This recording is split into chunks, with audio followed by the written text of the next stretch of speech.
यही बहुत बहुत धन्यवाद।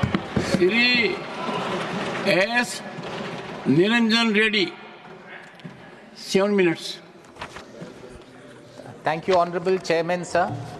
As I rise to speak on 75 years of glorious working of Indian Constitution, I understand I am too small to speak on such an important document and the working over a large period of 75 years. Sir, I would like to take the positive feedback from the discussion that has happened. While I have seen sides trade allegations against each other, what was discernible was everybody is committed to maintaining the constitutional ethos and abiding by the Constitution. Sir, I find unanimously the entire House believes that the Constitution needs to be followed. So that is the largest takeaway from me from this particular discussion, sir. Sir, we have travelled far. From the doomsday predictions, as was mentioned by the leader of opposition, by Mr. Hardeep Singh Puri, I completely second them that we have now defied not only these doomsday predictions, but we have turned out to be one of the most vibrant democracies. Sir, I think the time has now come and a necessity has arisen that we have to look forward. Sir, I would like to touch upon 3 points given the short time I have. Sir, first I would like to speak that as I represent the Council of States, I think going forward, sir, I would believe that this House would have to actively look at the interests of the state, because that is the purpose for which the second chamber was created as the Rajya Sabha and the Council of States. So one area of concern for the state that I represent, that I come from, is the impending delimitation that is proposed in terms of Articles 81 and 82. Sir, I would beseech the House that the states that have done well, as and when we reach that stage of considering delimitation of constituencies, I would expect that this House would support the cause of the states that have done well, that have aided in the growth of the country's economy, that the delimitation exercise will take care of our concerns.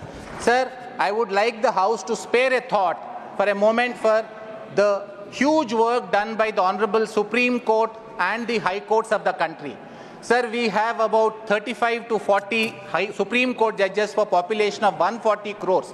So this roughly translates to 3.5 crore to 4 crore people for each Supreme Court judge. The amount of work they do is almost unbelievable, sir. I think the House may have to acknowledge the yeoman service rendered by the judiciary and the Supreme Court in particular. Sir, I have one concern in respect of the High Courts. Sir, I find that over a period of time with increasing tribunalization, with 28 acts having appeals directly to the Supreme Court, the High Court as it started in 1950 when the Constitution was framed does not appear to be as high anymore. Several of important legislations, sir, bypass the High Court. They go to the tribunals and go to the Supreme Court. I would request the House to consider bringing High Court back to its position of eminence. Sir, one other area of concern that I have, and I want this House to consider moving forward in the next 25 years or the next 75 years, is the issue relating to electoral reforms. Sir, the Constitution makes basic provisions in relation to elections, leaves it to the wisdom of the Parliament to make laws. Sir, we have made the Representations of People's Act of 1950 and the Representations of People's Act of 1951. But both these enactments, sir, may need certain relook in terms of electoral reforms, sir, because elections are becoming increasingly costly.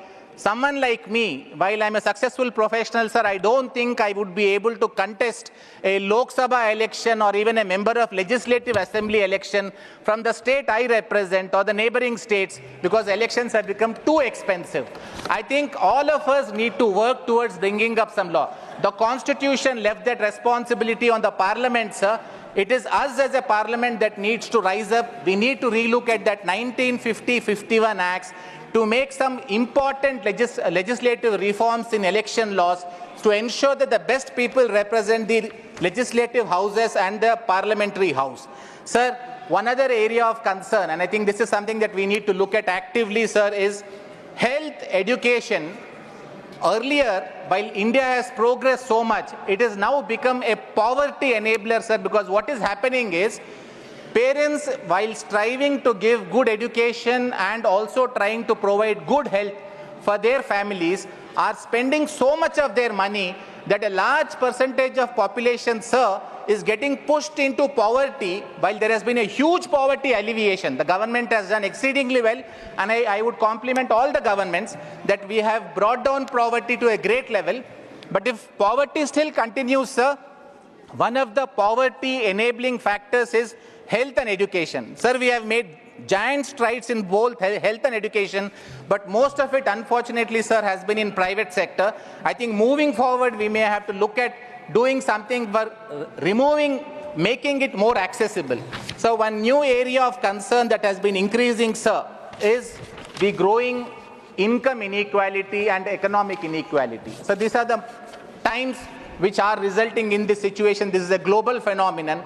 I think there's a large responsibility on the parliament that we do something to ensure that this income inequalities, economic inequalities do not become the reason for the modern depressed and weaker sections of the future.